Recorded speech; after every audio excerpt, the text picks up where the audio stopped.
In today's news, it's only Wednesday and crypto is having an incredibly bullish week. It's only going to get better from here. As showcased in this first article here from Eleanor Terrett, the Fox Business journalist. Firstly, Bitcoin hit a new all-time high. Next, the London Stock Exchange says it will start accepting Bitcoin and Ethereum ETN applications. And finally, and arguably the biggest news, two of the biggest Bitcoin skeptics being Donald Trump and Jamie Dimon are finally coming around to the idea of Bitcoin. This is huge news and this is only going to get better from here.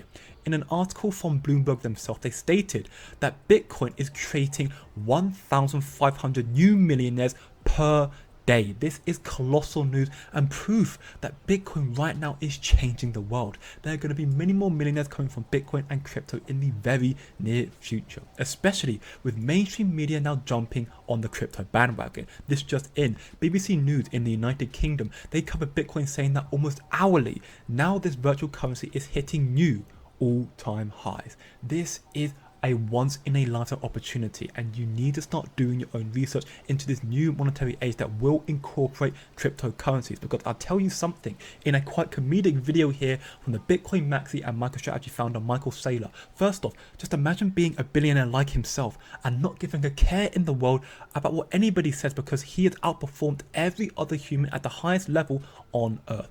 Listen to this mic drop moment he states in this interview. It is truly mind-blowing.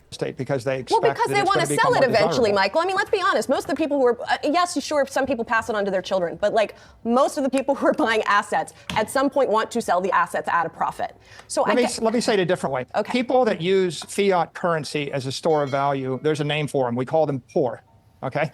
Anybody that's so as you heard, ultimately crypto is just taking over. The fiat currency is going to be no more. Crypto, Bitcoin, and blockchain technology is going to take over our new monetary system. If you don't want to remain poor, it's imperative you do your own research. But I'll let you into a little secret. In the words of Raoul, we are still really, really early, which is very good news. You still have time because the next wave is going to be so much bigger. Listen very, very closely.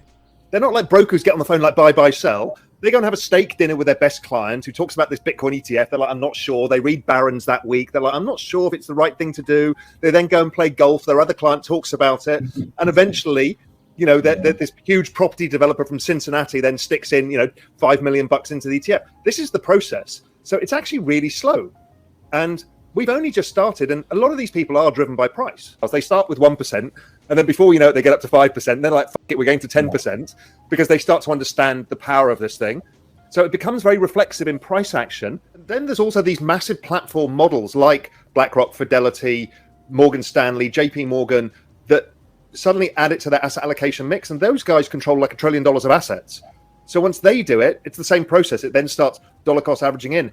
And, you know, we've seen BlackRock talking about doing that. I don't think it's even started yet. So those massive pools of capital start coming in as well. And we're not talking institutions. None of the institutions are in yet, really. Also, don't forget, the 401k bid in America is another big thing. One of the reasons passive funds have outperformed active portfolios, like the NASDAQ and the S&P, keeps outperforming, is because millennials, every 2 weeks, add to their 401k of this stuff. They can now add Bitcoin into their 401ks. So that becomes a every 2 week bid that goes in perpetuity forever.